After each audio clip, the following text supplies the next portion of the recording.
Hello, we've saved you a seat. Welcome to Train Station at 8, a video game music podcast wherein we discuss a single song at length. Or hopefully not quite length if we're not feeling like it.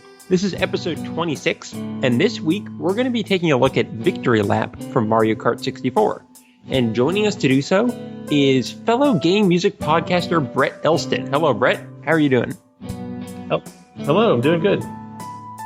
So just tell us a bit about yourself and your podcast here before we get going. I'm been doing the game music podcast VGMpire for almost 3 years now, where it's pretty much a bi-weekly show where I usually pick a brand or a series or a franchise and kind of do as many of the songs from that series as I can and kind of take it through the years. Like if you do a Sonic episode, for example, we start in the Genesis and then kind of move chronologically through, or Metroid, we did the same thing, or then other times, if a series is just so big, you kind of have to start breaking it up into pieces. So like Zelda, right. It was Zelda 1 through Ocarina, and then Castlevania had 4 episodes in a row to kind of, and even then that's barely enough for Castlevania. But it's just a lot of fun. Game music's been something that I don't know, really stuck with me ever since I was a little kid, and VGMpire kind of spun off from a daily, it was a Game Music of the Day article I did back at Games Radar, and I did that for a couple years, and then I think at the time I was like, yeah, I really want to call this article VGMpire, and boss at the time was like, that doesn't make any sense, don't do that. I was going to ask you the name origin. Yeah, I don't know. Just because I've always called it VGM, and when we were, I know sometimes it's BGM or game music, but VGM was this common phrase we would use as teenagers when we would, plug in our NESs and Super NESs to stereos, and then like hit record on cassettes, and we'd record our own soundtracks that way. Right. And then when finally CDRs came around, then you could actually record CDs and make, MP3s and stuff. A friend of mine finally made a CD and he called it like VGM1 and VGM2, so that further cemented the phrase. And then as I was sitting at my desk years later at Radar just thinking like, what would I call this thing? And I'm thinking, VGM, and then for some reason Empire was the first word that like flew off my mental thought process, and I'm like, okay, yeah, it's like a game music empire. It's like this thing of like this place where all the game music lives and is celebrated, and it's a big deal, and the logo has like buildings in it. So that's kind of where it came from. And then when you type it, it constantly looks like you're misspelling vampire, which I didn't realize until autocorrect and iTunes kept trying to tell me that. You were just releasing a podcast called Vampire. Yeah, I just thought that really confused everybody. VGMpire was the first video game music podcast I started listening to. In fact, it's kind of the podcast that informed me that Hello, Steven, it was my brother, a thing. Who I've not introduced yet. Hello! Hey there, how are you doing? Great, and also I am Bryan, because I didn't introduce myself yet. No surprise, I'm back again. Yeah, I've tried, believe me. Yep. But what was I saying? Oh yeah, VGMpire, first video game music podcast I listened to. Obviously an inspiration for Train Station at 8. So I'm very happy to finally have Brett on the show at long last. We've been wanting to do this for a while. Absolutely. Nice. I mean, it's the video game music podcast world is actually surprisingly small. It's like just a few, but the ones that are out there maybe just are the ones that make them to the top, but they're really good quality. So yes, it is very great. Yeah. I also prior to mine, like I mean, I'm sure there's others before, but I only really knew of Legacy Music Hour that Bryn Weinbach did. And then we had him on the show for a Secret of Mana episode, and he's awesome and like super informed and knows exactly what he's talking about. And I say that in a way like where I will, kind of not quite bluff it, but I'm like, I have no musical background, no musical terminology. My research is usually stopped at like what I remember from being a teenager and reading. Like I do a little brushing up, but like I don't dive into it. And he's on the show, and I'm like, oh my god. Like, we had a very similar. You really know Secret of Mana. Yeah, absolutely. We had a very similar experience whenever we invite the Mercado brothers onto our show. That's a podcast they run. Yes, Carl and Will Brueggemann, and they're so knowledgeable both about music and game music in particular that we kind of just take a back seat and let them talk for however long the episode is, and that goes pretty well. Yeah, I would love, if I had the time, I would love to do like a basic music theory class that's just like, just tell me some terms so when I say this, I don't go, oh, it sounds like that, and I have to like sound it out. That is exactly what I said when we had Kevin Van Ord from GameSpot on the show. Right. And he said, well, you could, but maybe you shouldn't because you will never hear music in the same way again. You can't turn it off. So that's true. Maybe we're all safer for it. Yeah. Yeah, that's probably true. Yeah, ignorance is bliss, as they say, and why shouldn't that apply here? Speaking of bliss, the song we chose this week is like pure happiness in musical form. We'll be getting into that very soon. Oh, go for it. But before we do, I just have a quick segment we go through here, which I just asked everyone, which I will do right now. What have you been listening to recently? It can be video game music or just anything else, but what kind of music have you been putting in your ears? Brett, why don't you go ahead and Actually, trying to think if there's anything like there was some fan who linked me to they'd done a Mega Man X remix, and I think I tweeted it, but I don't remember the name of the account or whatever. But it wasn't just Mega Man X; it was like this whole fan album of like, oh, this is it was this really good thing on SoundCloud. So I listened to that whole thing and was like, this is great, and then promptly forgot everything about it. But that was good. But as far as like game soundtracks, I'd been like reacquainting myself with Danganronpa and God Hand because of the most recent VGMpire. But the thing I've like been listening to like over and over is on Spotify is the Peggle 2 soundtrack. And I have no idea what the Peggle 2 soundtrack even is. Just Ode to Joy? So Peggle 1 was very much built around Ode to Joy, right? And then the in-game music, which I did an episode a while back about puzzle games, like the in-game music was this very like loungy, really easy listening music, and I don't know, it really spoke to me. So I did an episode with that music in, but Peggle 2 is like every stage, instead of ending with Ode to Joy, it ends with some other public domain like big piece of orchestra things. So like 1812 Overture, things like that. Or whatever the overture is. I think it's 1812. Although it might be the War of 1812. Ignorance is bliss. Yeah. It probably, ignorance is bliss. Let's go with that mantra. Continue. The overture thing. But each one of them is a different one. So, but then the music, the in-game music, is like this similar kind of like instrumental, loungy, really easy listening thing. But it starts like weaving in elements of that public domain song, and you can kind of tell like, oh, that's what's going to happen when I finish the stage. It's gonna erupt in that.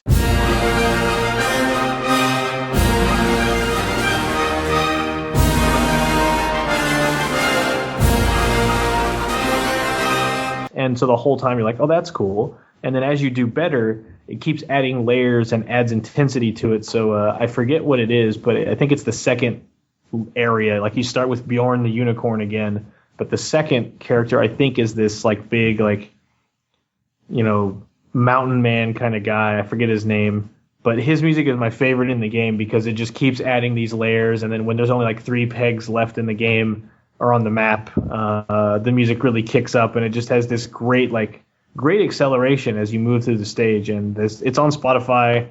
I'd re-encourage anyone to go check it out because it's one of those soundtracks that I did not expect myself to be listening to over and over again. So how does it handle the layers when listening to it on Spotify? So they basically, it sort of ties into Mario Kart in a way. They kind of do it in the way that any soundtrack with contextual music. So like Diddy Kong Racing had a lot of tracks where the music would kind of change depending on where you were in the track. Like it would have this main theme, but then as you drove through this cave, it would do this, or if you drove through this area, it would do this. So on the CD soundtrack to Diddy Kong, which was in the shape of his head, and wouldn't play in a lot of CD players at the time. Really? That's amazing. Yeah, it's gotta find images for that. Yeah, the Yoshi's Story CD and the Diddy Kong Racing CD are CDs cut in the shape of their heads, and certain types of CD players won't play that because it's CDs are balanced a certain way. That's amazing. But the Diddy Kong soundtrack, it basically it'll play the whole track, and the same thing with Peggle. It plays the whole song. It just like kind of will introduce the next layer after the previous one has done its like 2 playthroughs, where it'll play once, loop, here's the next layer, play one's loop. Here's the next layer, play one loop. So it still sounds like the song is kind of moving through. Oh, right, yeah. So it probably gets pretty long by the end. That's cool. That reminds me of how Knights does it. Yeah. All right, so has that been about what you've been listening to, or has there been anything else that stood out? And then, I mean, also just I've been really loving the Tropical Freeze, the Donkey Kong Country soundtrack has been super great. Oh, that's super it's amazing. Good. Like, it's David Wise and was it Kenji Yamamoto? Kenji, I think it's Kenji Yamamoto. Metroid Prime. I can't. Yeah. So it's both of them collaborating on this soundtrack, and it's phenomenal. Every track is starts at pretty good, and then gets to like, this is Sticker Brush Symphony level amazing, and this is like amazing, like tons of good stuff in there. It's such a wondrous feat that David Wise came back to Donkey Kong, just made a knockout soundtrack again, and it is one of those games where you're playing through the stage and then you die because you were standing still too long trying to listen to everything that was going on. Yeah, I definitely. It's pretty special. I can't remember the name of the track. I could try opening my iTunes actually and find it, but there is some track that's like I did in the level like just stop because it was two things. It was like the detail in the background was like, man, you can really see like a breeze and the leaves are blowing and this really good music is playing. I just stopped to like, man, this is a really nice game. Like, it's just put together very well. It's pleasing to be here and play this. It was kind of like sort of like Retro's take on a Rayman, like a modern Rayman Legends type game. I wish I could remember specifically what the song was, but I remember stopping everything I was doing in that game. It was some like mountainous, almost Himalayan level, and it was this whimsical, grand symphony, and I had to listen to that over and over again. I would love it if Nintendo started putting this stuff out on some kind of album release. Yeah, it's weird. They had that period in the 90s where they were really good about it. Like they, like I said, they did Diddy Kong Country, they did Yoshi's Story, they did Killer Instinct 1 and 2, they did so many games in the mid to late 90s, and then it just kind of stopped. Like, just completely stopped. So like when Metroid Prime came out, I'm like, this is amazing. Surely Nintendo of America will put out and they didn't. So we had to import the Japanese one. Which is ironic considering the game was developed in America. Yeah, that's true. And I am extremely happy. I'm probably going to mention this every other episode, but I have that soundtrack now. And I'm just so psyched about that. It's like my prize. Took some time. Physical release. I actually opened up my iTunes. So the tracks I think for Tropical Freeze to check out are Busted by You, and I think Alpine Incline. There's two versions. There's Alpine Incline and then Alpine Incline Mountain version. So like those three are probably like the ones that stood out. But Busted by You, like really, like the first time I got to that stage, I was like, this is incredible. Which is such a stark difference from, at least from my perspective, on the first Donkey Kong Country Returns, which was very much an underwhelming sound from what I can remember. Nothing at least really, comparatively to the second game. Yeah, I definitely enjoyed the music, but it was all kind of like relying on. It was so much of it was like reprises and like, here's that level 1 theme, but now with a jazz flute and now with a piano, and it's like I do like it, but it didn't have this kind of like I'm gonna listen to this over and over. Oh, I agree with that. So anything else stand out for you, or should we go on to the songs we have been listening to? You guys should take it away. Well, I have been getting back into Endless Fantasy from Anamanaguchi. Super good. I do say because I did that last week. Oh, really? Well, that's nice. Yep. I guess you need to that. It's all listened to. You don't need to listen to it. I've listened to it before several times, but I'm doing it again. I still stand that Meow is the best song in the album, and that's saying a lot because every single song is fantastic. Every single one. Yeah. I love Planet is probably one of my favorites. Oh, I was listening to that in the car today. Which one? Yes. Planet. Ah, yes. Yeah. I mean, I think that one is up there. I also really like John Hughes. It just has such a I don't know. It's one of those songs that you just can't put down. You want to loop it. But yes, that's it. And what's kind of alarming is how many tracks there are on that album. Yeah, 22, and most of them are pretty lengthy. Mm-hmm. Yeah, I mean, some are like 5 minutes long. Yeah, they probably average around 4. There's one interlude that's only a minute, but there's a couple interludes that are about a minute. But yeah, well, I mean, I love how music. Even though there are interludes, there's one song called "Everything Explodes," and then interludes. Yeah. Still sploding though, so they don't give up just because it's interludes. Yeah. This is actually only the second Anamanaguchi album that I've owned, though. The first one was from the Scott Pilgrim game. That's where I first heard him. Yeah, I should probably own more though because these are really good. So, I reckon. Yeah, Dawn Metropolis is really good. Oh, I've heard a few from that. I have heavily appreciated them. So that's actually back at Games Radar, we used their song Helix and Nebula was the intro to our podcast for like 2 or 3 years. Oh, that's cool. Yeah, I mean it's good podcasting. I was going to say, yeah, like choose any song can be a good podcast intro from this. A cat podcast. So, like, how was the intro? The cool thing was like they are all super cool dudes, and the first time we started that show was 2008, and we were like we wanted to use that song, and they were. Still fairly new on the scene at the time.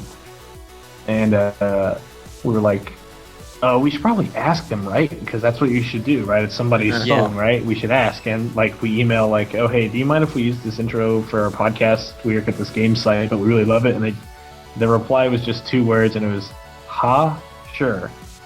And then, okay. So then we just took that and ran with it for like 3 or 4 years. And then I finally ran into them. Because at this point, I mean, I've gone to see them anytime they're within, a reasonable car drive. But thankfully, being San Francisco, they come here about once a year.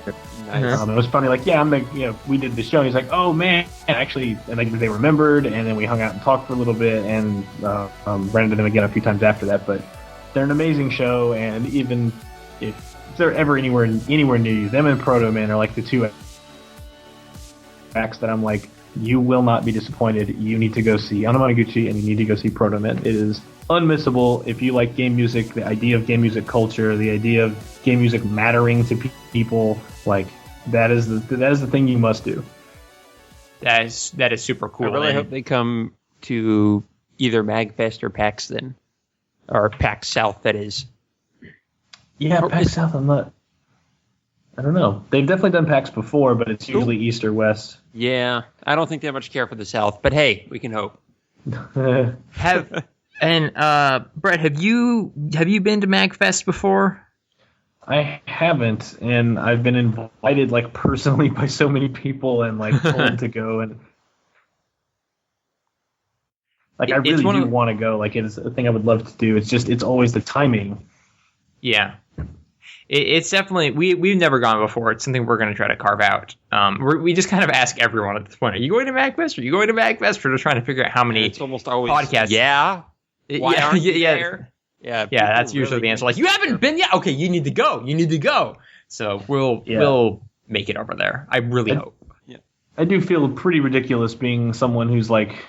Self-identifies as a game music fan, but then is also known as one, and then like, oh yeah, I'll see you at MAGFest. I'm like, I've still never been, and they're just like, how dare you? Well, you're making me feel a little better about it, so that's the silver lining in all this. Yeah, it's just hard because usually it's always that week in January, so it's like I probably just got back from being on Christmas break, so getting time off after that is always really tough because it's like you just had a week and a half or whatever. Yep. I'm sure you have enough clout that they can probably move MAGFest so you can attend. You just need to.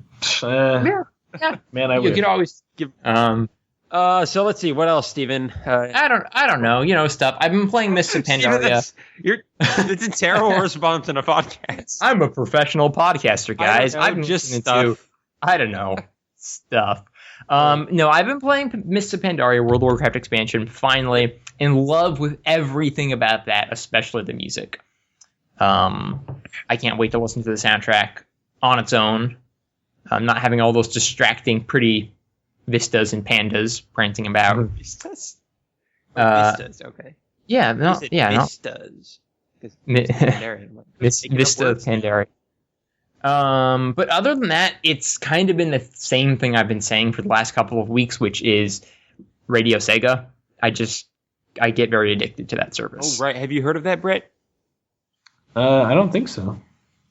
Radio Sega is a really cool community site where pretty much every Sega song in existence plays on an internet radio show. Oh, wow. Occasionally they have live shows, but the main thing I'm there for is just an endless queue of Sega songs. And once you sign up, you can request it yourself.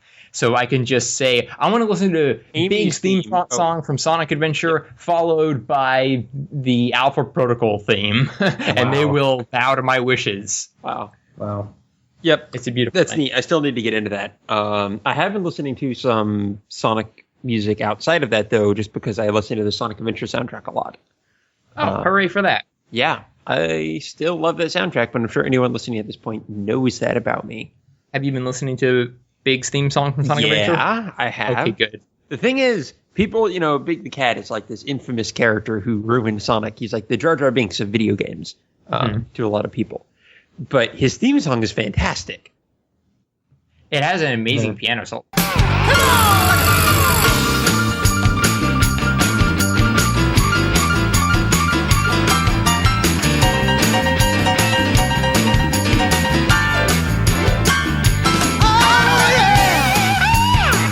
Yeah, and guitar solo and just like what a weird bluesy vibe that you almost never hear in video games. So And that and Plock. and Block. Yeah, there you go. Oh man, I bet don't get me started. Tim Fallon secretly wrote Big's theme song. I bet that come out maybe, at some point. I don't know. That He's like, why do I always get stuck with the worst things? I finally get a big theme song and it's for Big. All right. And let's see. Oh yeah, the other thing that I've been listening to is because I've been playing through the game. It's kind of an obscure one, which is weird because it's Zelda. But I've been playing the original Four Swords. okay. Which, came out on like GBA in 2003 or something. It was like that multiplayer, short, like little mini Zelda spinoff that came out with. Mm-hmm. And the music is really bad. Yeah. Whoa, it is? Yeah. It's like really simple and relies on strange instruments that are like these really kind of brash horns for some of the earlier songs, and it's loopy, and it's just not good music, especially for a Zelda game. It's really out of place. Like, though I don't typically like spin-offs doing this, I would have almost preferred they just kind of played old Zelda music like they did in Four Swords Adventures and just relied on that, because the stuff they made for this game was very, very underwhelming. Right. That's so weird. I haven't played it in years. I guess that's kind of disappointing. I didn't really remember anything about the music, but Yep.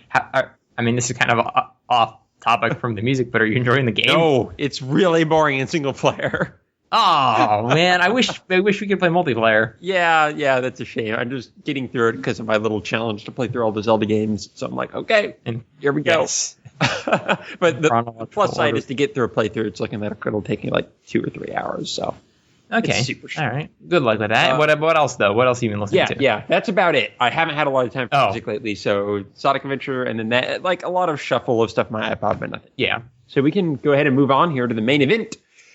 Mario Kart 64 is the game we are drawing from today. It's a game, Steven, that, like we've said, you and I don't have a lot of experience with. Not a ton. I've only played it a handful of times, and then it was in short bursts, and I never owned a copy. Yeah, but I mean, the only memory I have of this game is for some reason at one point I was waiting at a dentist's office and they had an N64. And so I remember that too. played a little bit of it there. I was probably like 9 at the time. It was already kind of an old game. Which maybe explains my less than fond memories with the game. Because you only remember playing it at the dentist. Yeah, it's kind of like the opposite reaction of most people. That's a good Yeah, point. I could see that leaving a negative taste after so long. Exactly. So what has your history been with it, Brett? See, I mean, Oh, did we lose Brett? I don't know. Oh, we lost a little. Oh, he's back. He's sort of back. I think we're having weird Skype problems. He just seems to be cutting out entirely. So, Brett, if you can hear our voices, we cannot hear yours. Super Mario Kart, which at the time I was probably 12 or 13 when the first one came out. The idea of a spin-off was still kind of new. The idea of a kart racing game was pretty much kind of either invented or popularized with this game. So it was such a new thing entirely, and it being multiplayer and it having a battle mode and all this stuff, it all added up to make this game that like I couldn't even calculate how many hours I spent playing it, and it sold millions of copies, and it was this hugely popular game, and it started a subgenre that kind of derailed the idea of a spin-off for like a decade. So like Crash gets one and Shrek gets one, and like just like anything, if it was for kids, even like barely like ostensibly for kids, it's a kart racing game now, why not? And it all came from that. So then when fun fact is that Jake Vert Kaufman actually did a remix for the Game Boy Advanced M&M official licensed kart racer. Oh wow, yeah. So it goes deep, man. Oh yeah, I remember I worked in retail when that came out, and I handed so many copies of that M&M's game out, man. Like, oh man, it was one of those like buy anything and get this game for free, just please take them kind of thing. Yeah, yep. Buy this game and get this game for free with the game. Pretty much. Yeah. But so then when MK64 like first started coming out, like it came out I think in spring '97, like February. So it'd be more winter, I guess. But I think I was saying this earlier, but like I feel like that's the first game I saw a clip of online, because it was '97. It was probably, or seeing the clip meant it was probably 96, so I bet that was a 28.8 modem or maybe 32. Yeah, it took your monthly bandwidth cap to watch that trailer. Oh, yeah, I mean, it took like forever to just see this clip, and this is like N64.com, pre-IGN, pre-anything, like Wow. Maybe GameFAQs was, I think, started in December '96. So And GameSpot? I don't know if they're around yet. I think so. Maybe. I can't remember GameSpot. But yeah, but basically just the idea of seeing a game in motion was this novelty, and like the fact that it was Mario Kart, which was now instead of this flat mode 7 like thing that I already liked driving around to explore and see what was going on, it was this thing with hills and valleys and like visual effects and all these other cars on the screen, and like sometimes the cars would hop and bounce, so it looked like they actually, that there was some kind of physics involved, and it just was this kind of mind-blowing experience. So then when it came out, naturally play a lot of it single player, got really good at it, and then I mean it escalated to this point where we had this like annual invitational on Memorial Day weekend where we'd all get around and play this thing, and like a big group of us, and like have a tournament, and then because I was the only one like playing it so much single player, I would win every single year, and they eventually banned me from the tournament because so someone else could win. But in the meantime, it was just this huge game, and I thought the music in it was actually pretty good. And this was one of those instances where Nintendo they put out it was like a greatest hits soundtrack, so it was one of those where it's not every track, but it's like a pretty good sampling, and like breathlessly calling this electronics boutique before they all turned into GameStops, and just like on the phone, I barely had a driver's license, and like just like breathlessly I can't even get the words out. Like, I heard you had soundtracks to Mario Kart 64. Do you still have any? And they're like, yeah, we've got a box full of them right here. I'm like, can you please save one for me? And they're like, it's fine. They'll be here. And I drove and screamed down the highway, go get the soundtrack, and then didn't have a CD player in my car because it was the 90s, and cars, most of them were still stuck in the 80s, so no CD player. Yep. Get home, put it in, and just like, yeah. And finally listening to the soundtrack, but I was so happy that the one track I wanted on it was the one I chose today, which is Victory Lap. That is a cooler story than I thought we would get out of the song. Unfortunately, when I barely had a driver's license and I was about 16, breathlessly calling a video game store for a new release, that was for Sonic the Hedgehog 2006. Oh my god! That broke us for any optimism for upcoming games. Oh man, it's an important lesson to learn. Yeah. Never you gotta learn it someday. Do not pre-order. Just keep reining your expectations. Yeah, that game was my 33, but it was the first one that I went to like as a salaried employee of a place. I'd always kind of like weaseled my way in the prior 2 years, and I was like walking around the show floor before it opens, because I had an exhibitor badge, and I'm just like walking around, like looking at like, oh cool, they're still setting up, and then I see the demos for Sonic the Hedgehog 06, and I'm like, oh cool, I'm just gonna go and start. And then I didn't realize till after I'd like played through half the demo and was like, this is really bad. Yeah. And this doesn't make any sense. And why is Silver's telekinetic thing weird? What is happening? And then I realized, like, oh crap, I'm not even supposed to be here because I'm technically a journalist, and like you're not supposed to be playing the demos before like the show is open, kind of thing. So I'm like, now I'm scared to death because it's my first one there in an official capacity. I'm like, oh my god, they're gonna throw me out and revoke my badge, and I'm gonna all over Silver the Hedgehog. All over Silver the Hedgehog. Oh, man. Unfortunately, you're saying Sonic 06 almost did even more damage than it already did? In my mind at the time, I was like, this is it, man. I just got here and it's already over. But it all worked out, I guess. But that game had a pretty cool soundtrack, or at least cool songs, so... Fair enough, I guess. But, I mean, the happier news is even though we paid $60 for Sonic 06, and even though we played Mario Kart 64 in a dentist office, in general, I love the Mario Kart series. I have many good memories playing the first one, and I have the utmost respect for the soundtrack of Mario Kart 64. And the song we are going to be choosing today is, in fact, my favorite out of the whole soundtrack. So that's a good sign. Yeah, it's it kind of floors me just because. So the way you get this track in the game is you beat 50cc, you beat 100cc. And then you get to 150cc, and each time you finish, you get like this, little small ending with the trophy 3D model like flying at you and going, "Great, you did it." Very Mario Kart. So you beat all the cups in 50, all the cups in 100, and then I'm pretty sure that when you, I might be getting a little mixed up here, but I think what happens is you beat 150, and eventually you unlock all the reverse tracks, and they're all. They're just mirror images. Yep. Or you race them backwards. I can't remember which one it is, but you then race all of those, and then the ending that you finally get is the actual ending to the game with credits, and that's the song that plays this victory lap, and it's in a real sense a victory lap because you have gone through everything the game has to offer, and the song is this like insanely like uplifting, inspirational, like soaring, like orchestra, and it's just like this belongs in like an RPG or like some sort of motivational video, and the idea that this is just the Mario Kart credits music is bonkers. That the song this good takes so much work to find, and it's just playing over like flybys of a Mario Kart track. Right. And even to put it in more of a context, when you win the circuit ordinarily, like you said, there's the pseudo 3D early in 64 trophy that gets shoved in your face, and the song that's playing is very dorky. Oh yeah, like you win marching band it's kind burned of in my brain. It's this.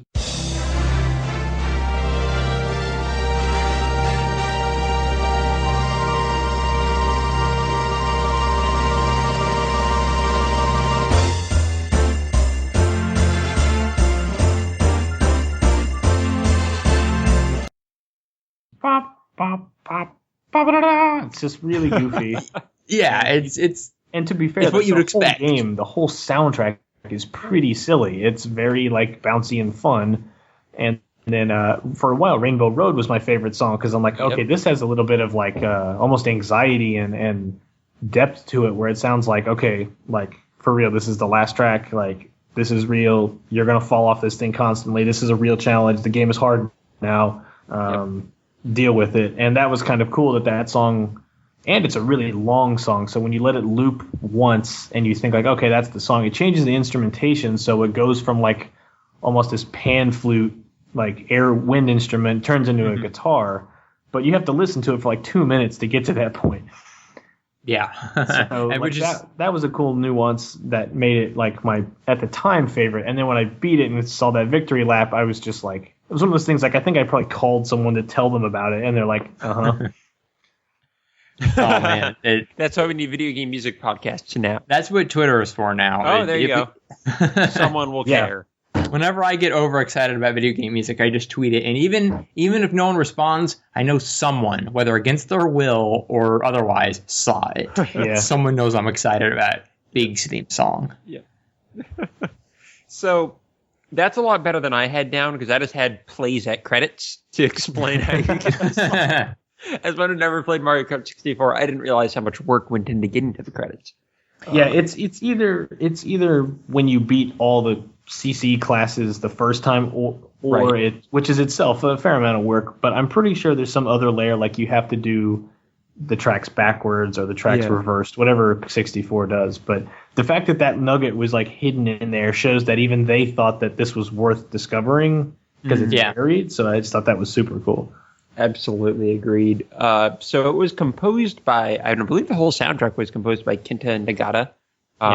He also did 1080 Snowboarding, and looks like not that much else, actually, which is interesting. No, he's actually done a ton of stuff. Really? Actually, his profile did not show very much stuff. What did you find? Well, let me just say that video game composers are notoriously poorly cataloged. All right. So in general, I mean, there are some really good sources, definitely. Yeah, I went to the VGMDB, and there was almost nothing. That's weird, because unless I'm horribly mistaken, he's done. He was like lead on Wind Waker. Am I wrong? I'm fairly certain he was. I mean, I know he worked with Koji Kondo on it. He didn't. I don't know if he like led it or anything. He was definitely involved, and he's also done more Mario Karts in the future. He did Mario Kart 7, I'm pretty sure. Yeah. Mario Kart Double Dash.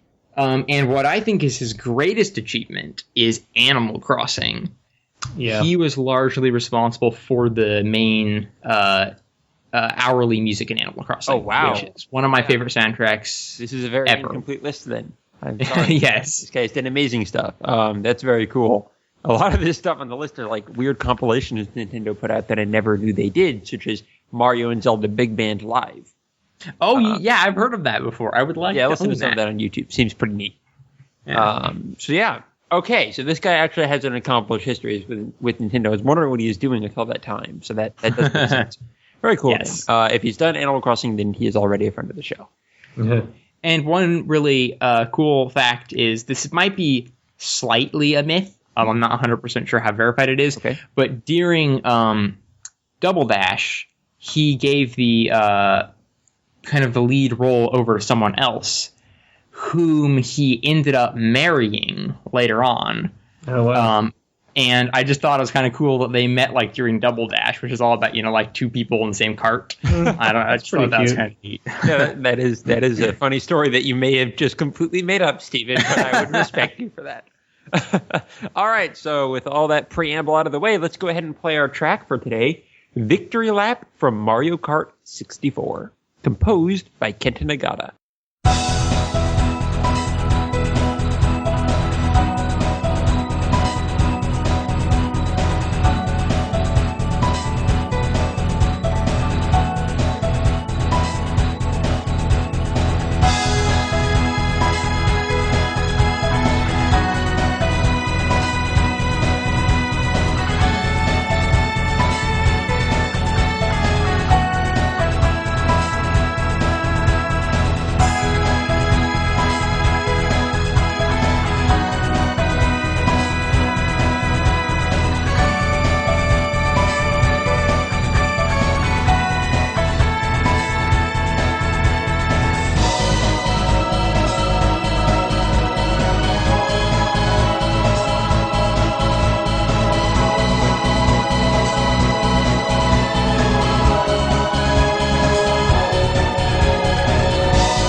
All right, that was Victory Lap for Mario Kart 64. So, guys, this is going to be a shorter episode. It was more about the preamble than the song itself this time. So let's just go ahead and give some quick impressions about that song, what it means to you, why you think it's good. You got anything for it, Brett?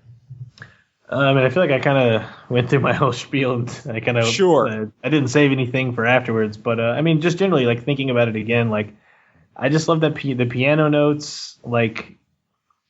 Anytime you add like piano into anything, it adds this extra layer of like thoughtfulness. And again, it's just so weird to hear that kind of sound come out of a Mario Kart game. Because after this, like I know Super Circuit exists, but I played it like I beat it once and then never touched it again, so I have like almost no memory of it. But yes. the next like big one is Double Dash, and the music to that is just this like funhouse. Kaleidoscope nonsense music that's like whatever, and the series never kind of really came back from that. And then when you get to Mario Kart 8, it is this really accomplished, really great like Saturday Night live jazz band thing going on. But it never, at least no track that I'm privy to, had that kind of feeling again. Not that it's really suitable for Mario Kart, but it was just it was such a weird like extra surprise for doing all that work that it really sounds like the song itself was the reward, not so much like being able to actually complete the task. Yeah, I think this tone was reached a couple other times. I think Rainbow Road and Double Dash did something somewhat similar. So I feel like maybe that's. I think Rainbow Road and Double Dash is I think it's just it's like a reprise of the N64 one. Of the N64 Rainbow Road. I think so. It may be, I don't know the Double Dash soundtrack well enough, but I'm pretty sure it's that song again or some version of it. Gotcha. Yeah, that was like my introduction to Rainbow Road music because of my aforementioned lack of history with Mario Kart 64. I would suggest people to listen to the Super NES Rainbow Road. Is like it actually does the same thing. Like it is super weird and aggressive and like. It's almost like otherworldly. It's just so weird. It's such a weird song for the tone of that game. And then there's Rainbow Road, which is like this is not a happy like silly goofy racing music. This is like all right, step up, and if you can't be like the best Mario Kart player, you're gonna flap this track every 5 seconds. Which is very true. But I agree with you absolutely that the piano is a huge part of that song. I think if I was like to distill the two things that are great about that song. Is just the melody they have and the piano playing it. Like the other stuff is really cool, the guitar, the backing, the drums and all that, but I think it's ancillary to what really makes that song stick. One thing that makes me believe that is there's an OC remix of this song, Days End, that was made by Audix and Tweex. And that's a good song. An incredible song, and it plays both the melody and the backing with pianos. And that's like the element that really stick through, going for kind of even a more ethereal, nostalgic feel for the song. And something I really love that they do is they play the main melody instead of higher than the backing. They play it like really low on the piano, and it works incredibly well.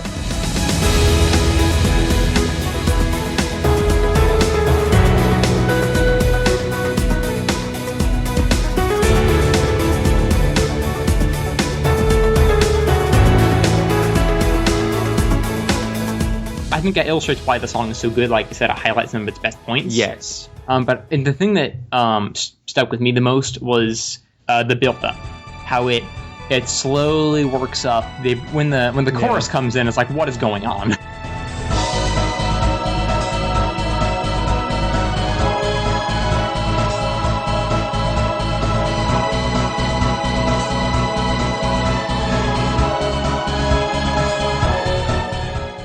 The chorus, I think, is the moment where, like, as a 16-year-old, I'm like, I almost want to shed a tear. I'm like, oh, this is so good. Yeah, exactly. And then, kind of to finish it off, it brings in that piano. One note just going dun, dun, dun, dun, dun over and over again. Yeah. And it's like, really good. It's something about it that just gets right into your soul. It's like, very penetrating. And absolutely. Yeah. All right, well, I think that'll about cover it for this episode. A little lighter on the music analysis, but we're a little bit low on time, and that song kind of speaks for itself, honestly. Yes. I definitely recommend everyone checks that OC remix out as well if you enjoyed that song at all, because I think I may even like it more than the original, but it's really tough to say. So going into our outro here, Brett, thank you for joining us. Yeah, thanks for having me. It was fun being on, and like I was when he first mentioned it to me, like, man, how are we going to talk for almost an hour about one song? But then it's like, yeah, if you really stop and think about it, you can definitely really dissect a track and have a lot of thoughts about it. So this was really fun. Absolutely, it's a fun format because it also allows you to talk about the game and the series and just kind of talk about the context around video Sonic games. the Hedgehog, all the important things. So that's cool. I'm really glad you enjoyed it, and I always love having people on from other game music podcasts. So yes, it's super for neat. sure. So where can people find you on this wide internet? Well, I mean, the main one is VGMpire.com is the website for the website for the show. It's on iTunes as well. VGMpire's Twitter, and then I'm Brett Elston on Twitter as well. Great. Those are the three easiest places to game music wise interact with me. Awesome. And is VGMpire on iTunes? Yes, it's on iTunes. You should just be able to search VGMpire. It'll think you're typing vampire, but if you stick with it. Great. Yeah, so everyone check that out. Listen to a show, leave reviews if you like it. Really awesome. Steven, where can people find us on the internet? Well, Twitter-wise, you want to go to Train Station at 8. Yep. Website-wise, you want to go to walesorwales.com/Train Station at 8. All right. And we're also active on Facebook these days, which, you guessed it, is Train Station at 8. And both on Twitter and Facebook, you can engage in our Song of the Day, where Bryan and I will post a completely random song that we happen to be listening to or thinking about. And we would encourage you to give us ideas for songs of the day, because we'd like to hear what you think, and it would help us, not have to think of one every day. Not that that's very hard. I have not really. It's actually to go through. It's harder to just choose one, but it's a really fun thing to do. Yeah. And I would love to hear people's opinions on the songs we choose. Yeah, that's super neat. If you want to find us personally on Twitter, I am Lord Meldor. That is MELDORR for that second part.